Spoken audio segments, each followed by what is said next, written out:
Hi friends, welcome to my YouTube channel. So ప్రస్తుతం మన వీడియోలో ఇంద్రమ్మ ఇల్లు గురించి అయితే ఎవరైతే వెయిట్ చేస్తున్నారో వాళ్ళకి కొద్ది గుడ్ న్యూస్ అయితే రావడం జరిగింది.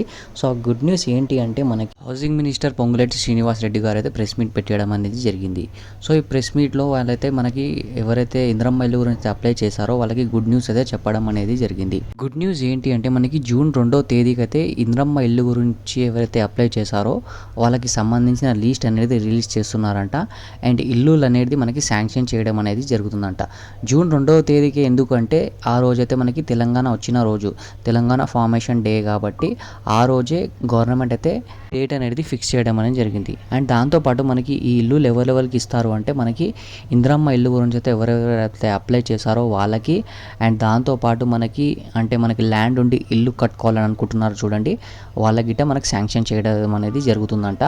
అండ్ ఫస్ట్ అయితే మనకి ఎవరైతే జాగా ఉండి ఇల్లు కట్టుకోవాలనుకుంటున్నారో వాళ్ళకి ఇది సెకండ్ ఫేజ్ అనమాట. అండ్ మనకి ఎవరైతే రెంట్ హౌస్లో ఉంటున్నారో ఇల్లు కావాలని అప్లై చేశారో వాళ్ళకిట ఇది ఫస్ట్ ఫేజ్ అనుకోవాలి. అంటే మనకి గవర్నమెంట్ అనేది మనకి ఇల్లు అనేది ప్రొవైడ్ చేస్తుంది. సో ఈ ఏ ఇల్లు అంటే మనకి ఇంద్రమ్మ ఇల్లు అనేటివి ఇప్పటిదాకా అయితే కన్స్ట్రక్షన్ అయితే చేయలేరు. మనకి ఏవి ఇస్తున్నారంటే మనకి కేసీఆర్ హయాంలో ఉన్న ఏవైతే డబల్ బెడ్రూమ్ ఇల్లులు అయితే ఉన్నాయో అలాంటివి కొన్ని ఊర్లలో ఉన్నాయంట. సో దానికి మళ్ళీ రీకన్స్ట్రక్ట్ చేసింది. అంటే మనకి కొన్ని జగాలో వాటర్ ఫెసిలిటీస్ లేదు, అండ్ మనకి లిఫ్ట్ ఫెసిలిటీ లేదు, అండ్ మనకి డ్రైనేజ్ ఫెసిలిటీ లేదు, కరెంటు ఫెసిలిటీ లేదు. సో అలాంటివి ఏం చేస్తున్నారంటే గవర్నమెంట్ అనేది ఇవన్నీ ఫెసిలిటీస్ అనేది ఇప్పుడు ప్రొవైడ్ చేస్తున్నారు. ప్రొవైడ్ చేసి ఏవైతే 59,000 అయితే ఇల్లులు అయితే ఉన్నాయంట, దాంతోపాటు మనకి ఇంద్రమ్మ ఇల్లులు అనేటివి ఒక 51,000 ఇంద్రమ్మ ఇల్లులు కన్స్ట్రక్షన్ చేసి టోటల్గా మనకి 1,00,000 ఇల్లులు అయితే మనకి గవర్నమెంట్ అయితే ఇవ్వబోతుందంట. సో ఇదైతే మనకి మ్యాక్సిమంగా అయితే ప్రతి సంవత్సరం 1,00,000 ఇల్లులు అయితే టార్గెట్ అయితే పెట్టుకోవడం అని జరిగింది. సో మనకి చూడాలి ఎంతమందికి వస్తుందో ఎంతమందికి రాదో. సో తప్పకుండా మీరు ఏం చేయండి అంటే మీ మొబైల్ నెంబర్ అనేది ఆన్ చేసి పెట్టుకోండి, ఏదైతే ఇంద్రమ్మ ఇల్లు గురించి అప్లై చేసేటప్పుడు ఇచ్చారో. సో మీకు కాల్ గిట్ట రావచ్చు లేదా మెసేజ్ అయినా రావచ్చు. సో మీరు ఏదైతే గ్రామంలో ఉంటారో అక్కడ గ్రామ పంచాయతీ దగ్గర ఈ లిస్ట్ అనేది రిలీజ్ చేయడం అని జరుగుతుంది. ఎవరైతే సిటీస్లో ఉంటారో లేదా మీకు ఫోన్ అయినా రావడం అని జరుగుతుంది, లేదా మీకు ఉన్న మండల ఆఫీస్లో మీ పేరు అనేది రావడం అనేది జరుగుతుండొచ్చు. ఈ లిస్ట్ అనేది మనకి ఎక్కడ రిలీజ్ చేస్తారనేది మన గవర్నమెంట్ అనేది ఇంకా క్లారిటీ అయితే ఇవ్వలేదు. జూన్ 1కి అయితే మనకి ఇస్తుందేమో అనుకుంటున్నాను.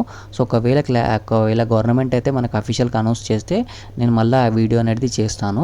సో మీరైతే మీ మొబైల్ అనేది ఆన్ చేసి పెట్టుకోండి. అండ్ నెక్స్ట్ ఇంకొకటి, హైదరాబాద్లో ఉంటున్న వాళ్ళకి గవర్నమెంట్ అయితే గుడ్ న్యూస్ అయితే ఇవ్వడం అని జరిగింది. ఏంటంటే మనకి ఎవరైతే ల్యాండ్ ఉండి ఇల్లు కట్టుకోవాలనుకుంటున్నారో 5 లక్షల గురించి, సో దానికైతే మనకు నెక్స్ట్ ఇప్పటిదాకా అయితే మన గ్రామంలో అండ్ విలేజ్లెస్లో ఈ 5 లక్షల ప్రాసెస్ అనేది ఉంటుండే. ఇప్పుడు మనకు నెక్స్ట్ వచ్చేసి సిటీస్లో అంటే హైదరాబాద్ లాంటి సిటీస్లో ఎవరైతే ఇల్లు కట్టుకోవాలనుకుంటున్నారో జాగా ఉండి వాళ్ళ మనకి ఈ జూన్ 2వ తారీఖు అయితే వాళ్ళకిట కట్టుకోవచ్చు అనమాట. సో గవర్నమెంట్ అనేది వాళ్ళకి 5 లక్షలు అయితే ఇవ్వడం అనేది జరుగుతుంది. సో మీరు గిట్ట రెడీగా అయితే ఉండండి, మీ డాక్యుమెంట్స్ బి రెడీ చేసి పెట్టుకోండి. అండ్ వాళ్ళు ఏం అడుగుతారో అంటే మనకి ప్రజాపాలన స్లిప్ అడుగుతారు మ్యాక్సిమంగా అయితే, ఇంటి డాక్యుమెంట్స్, మనకు ఆధార్ కార్డు, ఇలాంటివి అన్నీ మనకి ఇంటికి సంబంధించిన భూమికి సంబంధించిన డీటెయిల్స్ అనేవి అన్నీ అడుగుతారు. సో జాగ్రత్తగా పెట్టుకోండి. తప్పకుండా మీ మొబైల్ అనేది ఆన్ చేసి పెట్టుకోండి. ఒకవేళ రీఛార్జ్ లేకుంటే రీఛార్జ్ చేసి పెట్టుకోండి. చాలా మందికి అయితే, ఎందుకంటే ఇప్పుడు ప్రజెంట్ మన కేసీఆర్ ఉన్న ఏవైతే డబల్ బెడ్రూమ్ ఇల్లులు అయితే ఉన్నాయో సో అలాంటి వాళ్ళు కొంతమందికి అయితే మొబైల్ అంటే కాల్ చేసే లేవడతలేరు కాబట్టి క్యాన్సిల్ కావడం అని జరిగింది. సో అలాగైతే మీరైతే నెగ్లెక్ట్ అయితే చేయకండి, ఎందుకంటే మీరు చాలా సంవత్సరాల నుంచి ఇల్లు గురించి వెయిట్ చేసిన వాళ్ళు ఉంటారు. సో మొబైల్ అనేది కనీసం ఆన్ చేసి పెట్టుకోండి. మీకు మెసేజ్ అయినా రావచ్చు లేదా ఫోన్ అయినా రావచ్చు. మండల ఆఫీస్లోకి వెళ్ళి అయినా మనకి ఏదైనా గ్రామ పంచాయతీ ఆఫీస్లోకి వెళ్ళినా మీకు ఫోన్ అయితే రావచ్చు. సో మొబైల్ అనేది ఆన్ చేసి పెట్టుకోండి కంపల్సరీగా. ఇంద్రమ్మ ఇల్లు గురించి కొత్త న్యూస్ ఏమైనా వస్తే మన ఛానల్ అయితే అప్డేట్ ఇస్తూనే ఉంటుంది. సో మన ఛానల్కి అయితే సబ్స్క్రైబ్ చేసి పెట్టుకోండి. సో అంతే ఫ్రెండ్, ఈ వీడియో బాగుంటే తప్పకుండా లైక్, షేర్ అండ్ సబ్స్క్రైబ్ చేసుకోండి. నెక్స్ట్ వీడియోలో మళ్ళీ కలుద్దాం. జై Hind. Thank you for watching this video.